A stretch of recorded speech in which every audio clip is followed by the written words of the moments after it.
hello there. Having a YouTube channel is really a gift that you give yourself. It's like a tattoo. You can show it off a bit, or you can just keep it to yourself. For me, I'm showing it off a bit. I had a lot of fun looking at season 1 of Bob's Utopia.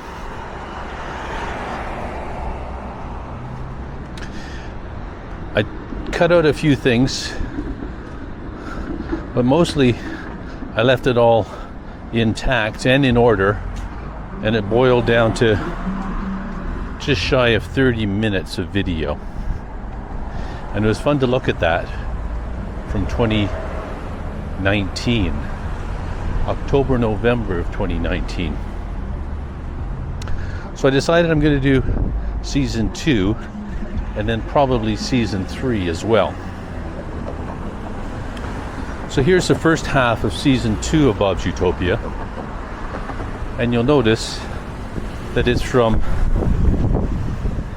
January, February of 2022, right at the end of COVID. All right, I'll see you later.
So we have business to attend to in Kaohsiung.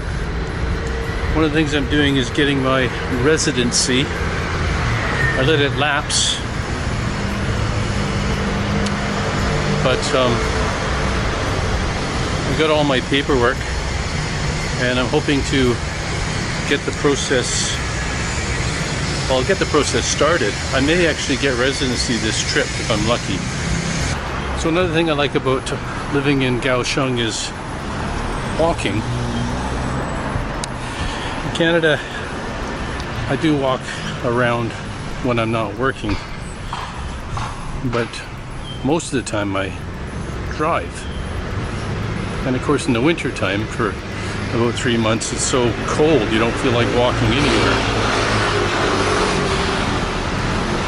So after being in lockup and averaging about 26 steps a day, it's like 11 o'clock in the morning and already I'm over 8,000 steps. It's not like I'm trying to walk 10,000 steps a day. It just comes naturally when you live here. And that's pretty good. I hadn't realized it was going to be this hot. I'm not ready for it. It's like a 30-degree difference from where I left and where I am. 30 degrees is a lot. You feel it. I feel my pores opening up again. All that dryness from the Canadian winter is long gone. It's pretty great. Another gorgeous day in Taiwan. Living in Kaohsiung is unbelievable. So when I'm in Taiwan, I often feel like I never should have left.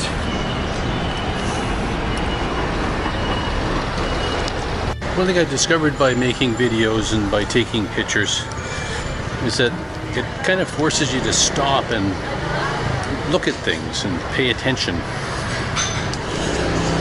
It forces you to notice things that you wouldn't otherwise notice and make note of them. It's a good way to be more aware, be in the moment, which seems a little counterintuitive. To be more in the moment, you have to be holding a camera in your hand. A little weird. Why do I like living in Taiwan? Kaohsiung specifically. There are so many reasons why. Let's explore a few more today. I really like these temples. They're everywhere. Traditional culture.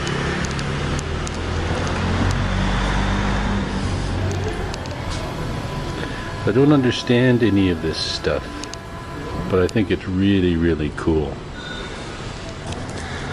I really like having this time alone to myself in Taiwan. I like spending time with my Taiwanese friends, but it's really exhausting. I can only follow about 20% of what's really going on. That's exhausting enough. Just try to pay attention for 5 or 6 hours in a row. Lunch. The truth of the matter is I like spending time alone. I'm good company for myself. So as you know from my last video, my last couple of videos, I'm always posting signage that I see. I'm not making fun of Chinese English. Well, I am making fun of it, but not intentionally. When I'm walking around like this, I'm always looking at the Chinese signs because I'm trying to figure out, well, A, I'm practicing my Chinese, but also trying to figure out what everything is, where the good food is. I think food is the thing I learned the fastest and the easiest. So when I'm in Taiwan like this, I often feel like I never should have left.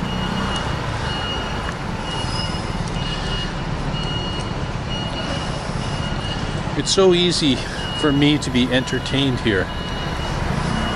Now I realize I'm still in the honeymoon phase.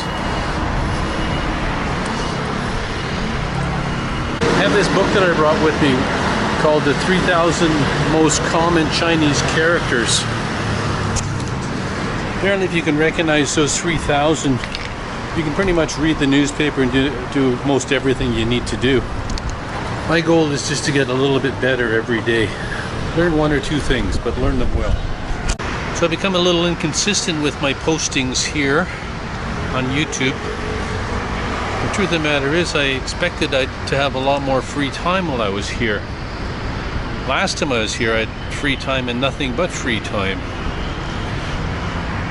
This visit has been a lot of administration, a lot of running around, but it's all been very productive.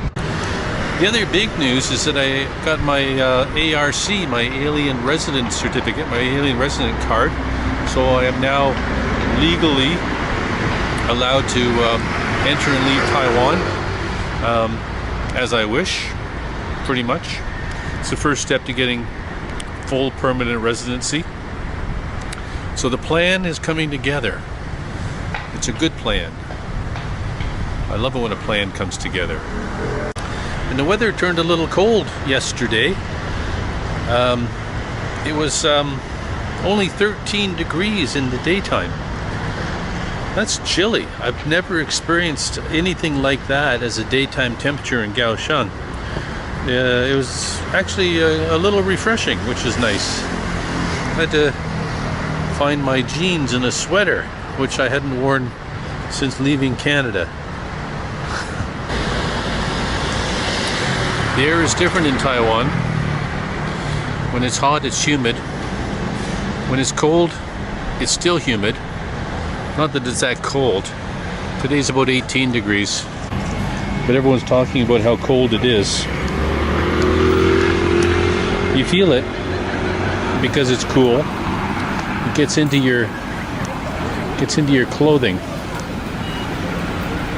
It's never this humid in Canada. Actually, it is humid in Canada in the summertime, but it's not humid in the wintertime. It's dry in the wintertime. Here it's an island climate, so it's always humid.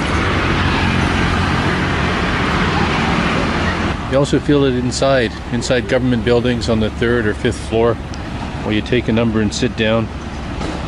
People come in from outside all bundled up in their winter clothes and shower slippers. The dampness permeates the concrete and the tiles.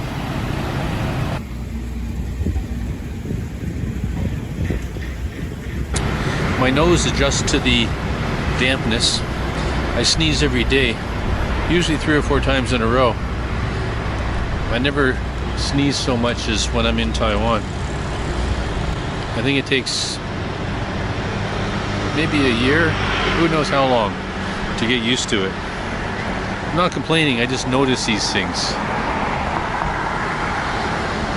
And of course, the sounds of Taiwan are unmistakable. The garbage truck, the Chinese opera in front of the temples. I catch myself humming along in the late afternoon and the early evenings to the music that garbage trucks make. It's a warbling classical piece, high in tone, like a cell phone ringtone or a train station announcement chime. But a full verse played over and over again, driving around and through the neighborhoods. The closest thing to garbage truck music would be the sound of an ice cream truck makes when driving through a neighborhood in the summertime. But personally, I've only seen that in movies. I don't remember seeing it as a child.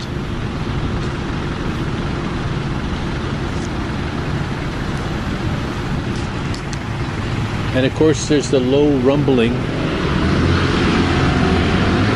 of the traffic, always present, even when you're high up in buildings, with the occasional motor scooter cutting through. The traffic noise underlies everything. It's a dull hum, a white noise. It's like an old refrigerator or a boiler in an old apartment building down in the basement. Taiwanese tell me I have very blue eyes. I have beautiful eyes. It's embarrassing to hear things like that.